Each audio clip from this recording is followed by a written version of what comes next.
Hi everybody, welcome back to my channel. This is Anna Morphides with Many Hearts Counseling, and today's video is going to be inspired by real life scenario of the challenges that parents have, in particular mothers, with their children at school not being able to fit in, to have a group of friends that they feel at ease, at home, accepted, included.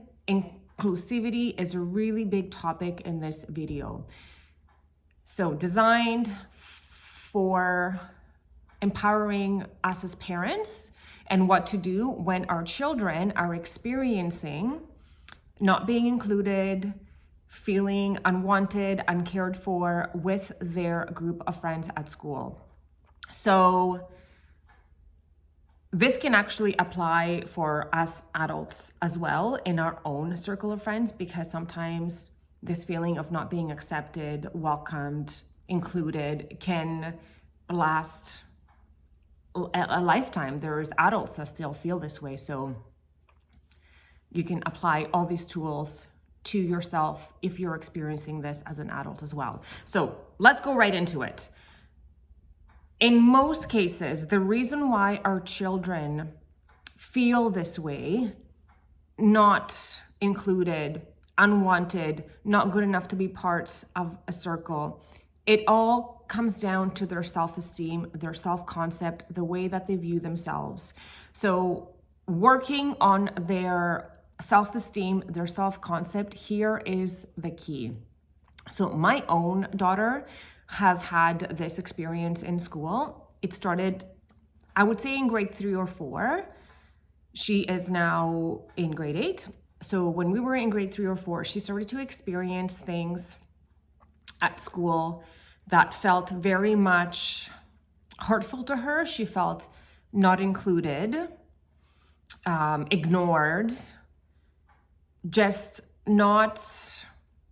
She did not feel comfortable in her circle of friends anymore. So the first thing that we did is work on her self-concept, and we would do that by journaling. So I would also do it with her as well. So I'm going to show you what we did. Literally, I would write out what I'm thankful for. And what we were trying to be thankful for in that moment was her circle of friends. So I would write things such as, I am so grateful that my Princess Daisy, my beautiful daughter, is so loved by all her friends, for she is so loving to all of them. I am thankful that everyone wants to play with her. They always include her and always want to be around her radiant energy. It is so beautiful and fulfilling to see everyone involved. Thank you, universe, for all the kindness we receive and give between Daisy and her friends. And I would literally draw out a circle of Daisy and all of her friends and lots of hearts around it, just to, create that feeling and the vision of it to be real, to be vibrant, to be something that seemed to be attainable, and just to hold that image in both of our minds. And I would do this, and also she would do this as well. So she has her own journal, which I won't open up the pages, but she would do the same thing. And then we also used The Law of Attraction for Kids. This is a wonderful book. The Law of Attraction is all about using your words to create the self that you want to be in order to attract others to come to you. And it all comes down to your self-esteem. And many times it's intergenerationally acquired from our parents, this feeling already of not being good enough. And therefore, sometimes our children are more susceptible to experiencing that with their friends at school. Because for me, for example, I was very much raised in the belief system that everyone else is so much better than us, and everyone else is word was more important than ours, and we always had to please people. We were never good enough as other people. So that was always in the back of my mind. So of course I always felt lesser than everyone else. So even in school, I feel like I struggled to belong a little bit. I struggled to feel good enough, and that continued very well into my adult years as well. So to see my little girl go through that in school, it actually hurt me even more, because I remember what that felt like. But through these affirmations, not only was I healing intergenerational patterns of this type of existence between myself, my mother, my grandmother, now my daughter, like to break this cycle of being that child that feels this way, the one that's left out, not included, that does not feel good enough. So by doing these affirmations for her, I was also healing my own self as well. And this book that I'm about to show you right now, we also did together for 21 days straight, because it takes minimum 21 days to reprogram your subconscious mind to start to believe that you are something different than what you are attracting right now. So this book is called, yes, The Law of Attraction for Kids by Jennifer Quaggin. And it is all about building a better self-esteem. And we would read these pages, liking yourself. And they say things such as, I am important, I believe in me, I am a good friend to myself, I care about myself, and I care about other people, animals, and all living things. Because the biggest lesson to learn here is you must be good to yourself, and you must be your own best friend in order to have other people be your best friend and show you that same kindness. The way that you treat yourself is the way that others will also treat you too. You are the example. You show people how you want to be treated by the way that you think and you treat yourself inside your mind. So what do your children say inside their mind about themselves? Ask them questions, be curious. How do they talk to themselves? What do they think about themselves? Because when I did core beliefs with my Princess Daisy, it was really hard for me to see what she had highlighted. So core beliefs are everything. They're the beliefs that shape our self-concept and basically create our energetic field, which attracts and experiences into our life. So she highlighted, I am helpless, I am not good enough, I am unlikable, I am unwanted, I am uncared for, I am not good enough to be loved by others, and I am bound to be alone.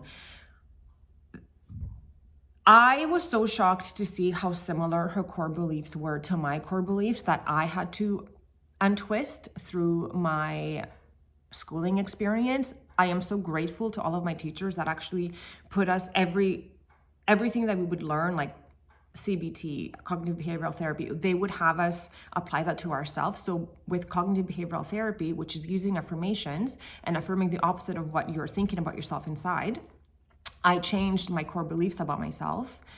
And this happened after my daughter's experience, because I started school, I would say probably about 3 years after she started to have these experiences at school with her friends. So I was already having these core beliefs about myself still in that moment when she was experiencing this. So it was really hard to see that she also has the same core beliefs as myself. So saying these positive affirmations really helped the both of us, because I was also feeling the same thing with the parents at the school whose daughters were the ones that my princess was experiencing difficulties with. So it kind of is all interconnected. But then the biggest thing that we were also holding on to is it's not anyone's fault, and it's not to blame anyone. And it is simply something that we signed up for to experience in this life and to resolve, because everyone has something that they everyone has a unhelpful core belief that they are embarking on to resolve in their lifetime. So for me and my Daisy, that was what we had signed up for to do in this life, is to beat this core belief that we are not good enough and that we are uncared for, unwanted, unloved. And maybe perhaps share this gift with other people who are experiencing the same thing. So we also did the page of liking yourself, and it goes something like this. I am perfect just the way I am. I came into this world to make a difference and to be happy. I am awesome. I am positive. These are all such great affirmations to have your child say out loud so they can start to believe it and form a different self-concept, a different experience for themselves. The other one that is really, really good in here is, where is it? All about friends and being happy and your awesome life starting today. And the chapter on friends sounds something like this. I am popular. I am friendly. It is easy for me to make friends. I have lots of friends who love me. I play well with other people. I see the best in everyone. I don't hurt other people. I don't say mean things, because that's the other thing that we talked about too. We always practice to be kind to others no matter what. Kindness, inclusivity, not hurt people. Of course, I'm not saying like if someone is hurting your child that they're not supposed to be defending themselves, because we also were taught that if something was being said to her that was not feeling good, also empowering your child to say, hey, I don't like it when you speak to me that way, or I don't like it when you use that tone with me. And to be able to walk away from that. They do not have to take anyone else's behavior, because my mother had taught me that no matter how other people treated us, we still kind of have to continue to sort of like, what's another terminology? I don't want to say kiss her behind, but something along those lines. And no, never. We are not putting other people on a pedestal. Our children are the protagonists in their own life. They are on their pedestal. They are on their own pedestal, not in a way that, oh, I'm so much better than everyone, but that they know their worth and their value, and they don't allow people to speak to them in a way that doesn't feel good. And there is always a kind way to say that without hurting others. And yeah, I guess that sums up the things that we did in order to change the way that my daughter viewed herself, and in order for her to attract different experiences in her life. I also did have her hold a mirror and say to herself while looking at herself, I love you, Daisy. You're amazing, Daisy. You're such a great friend to me, Daisy. And just point things out to herself about her own beauty.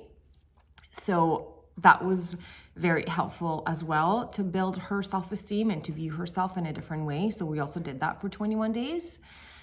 And between the affirmations and the journaling and the mirror work, we were able to switch her core beliefs into something that is more helpful, more positive, and the universe, source energy works in super magical ways, because shortly after all our efforts, things were completely rearranged into her life. So she was put in a different class and was separated by this group and created another group of friends. And then that momentum of her experiencing different friendships just kept coming into her life in different ways. And now she is flourishing and she is feeling accepted, loved, included, all of the above. It took a few years, I would say, to get to where she feels the most positive about herself and to actually find her group of people, because in elementary school, sometimes there's really not much of an opportunity to spread your wings. But once you get into high school, there's a lot more people that you can connect with. So the opportunities to call in your tribe are also going to be there. So by her working on her self-concept this whole time in elementary school and creating the most positive self-view, the most positive self-esteem, imagining what her group of friends would feel like, inclusive, welcoming, fun, interactive, kind, she was able to bring these experiences to her through other other opportunities, for example, through summer camps, through sporting activities. She was able to find her people through those kind of activities, even though she was not necessarily getting that from her elementary school group of friends, but she was able to get that from other activities and child-related things. And then, of course, now as a student in a new school, there is opportunities to make friends on the daily, because there are so many different energies that are there, and she is attracting the ones that she has put so much work and effort into all this time. I hope this video made sense. I hope that your child has the best year, and I hope that you remember that your child can have everything that they are wishing for in their little mind, because sometimes I hear people say things such as, that could never happen to them. They wouldn't be, that would not,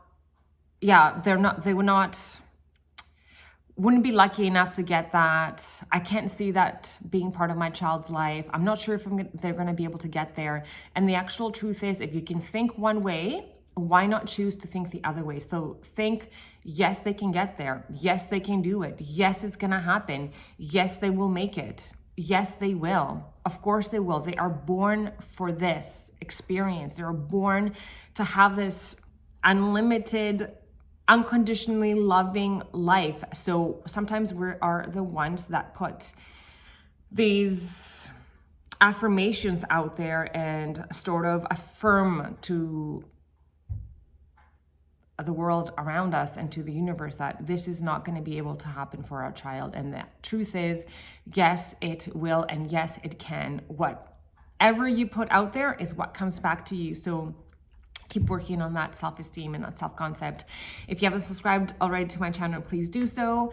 If you liked anything about this video, give it a thumbs up. I would love to hear about your experiences as a parent with this particular topic, or even as a friend yourself in your adult setting. If this resonated with you at all, how you feel about yourself. I am always so grateful to have the opportunity to unpack things with my beautiful community. So as always, my love and gratitude, and I will see you next time.